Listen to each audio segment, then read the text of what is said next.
Hey everyone, Harris here. So I made a video recently about my Panasonic GH5 and how I came back to it because the autofocus was mostly fixed with the native glass, the 12 to 35mm lens. And coincidentally, an update came out a couple of days later, May 30th of 2018, which is today, that addresses several issues including autofocus, which is awesome. So that's the first thing that they listed is improved autofocus performance, autofocus tracking performance in video has been improved, and autofocus speed at 180 degrees has been improved when displaying the shutter speed in degrees. Now this was a compromise that was found with the last update. If you change the shutter speed to 179 degrees, it would alleviate some of the issues that were found. It would make it a little bit quicker and snappier, and it would be more responsive. This was cool. It was a nice fix. If you turn on synchro scan and change it to 179 degrees, autofocus just worked better. This is basically making the 180 degree normal, like as it should be, as good as the 179 degree and more. So in this video, we're going to check out the before and after 179, 180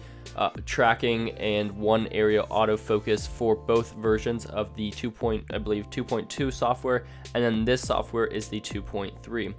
Actually, I believe the previous one may have been 2.1, but we're going to be checking out mainly just the autofocus speed with 2.3 using the GH5, using the Lumix G12 to 35mm lens. So let's go ahead and check out the before and after. Okay, so we're starting off with the autofocus on the 179 degree mode, the synchro scan turned on, and you can see that with the one area autofocus, this isn't blazing fast. Like, it's decent, it works, it's usable, but it's not super fast. There's a little bit of tracking there, and it's not awful, but at the same time, it's nothing blistering. You can see we pull it back into frame, and sometimes it works, and sometimes it doesn't quite work as well. As we go ahead and switch it back into 180 degrees, you can see that it gets even worse. Like, it's not really super great or super usable. I'd say this is a little bit worse than it typically does, but I'd say a good example in general of the autofocus, just not super fast on 179 or 180.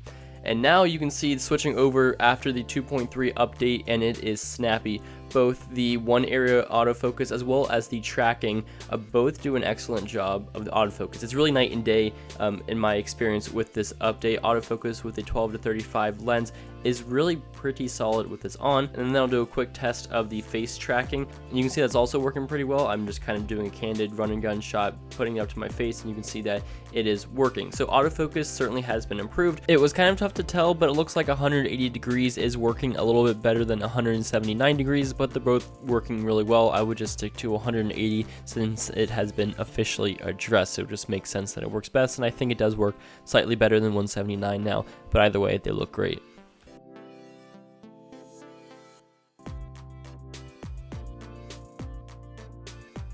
Now, I feel like it would also be useful to mention that the Sigma 18 to 35 with the MetaBones XL adapter is still not very good. It hasn't been improved much at all with this update. Still not something I would want to use on a regular, consistent basis. So as you can see, autofocus is improved. I'm impressed. Like, I'm really happy this update came out. It looks like 180 degrees with synchro scan on. It's working really well. If you have any questions, let me know. Let me know how your feedback is with this update. There are other features too, but I just want to check out the autofocus. You can check out my other videos, my other GH5 videos linked down below. But that's about it. Thanks for watching. Catch you in the next one.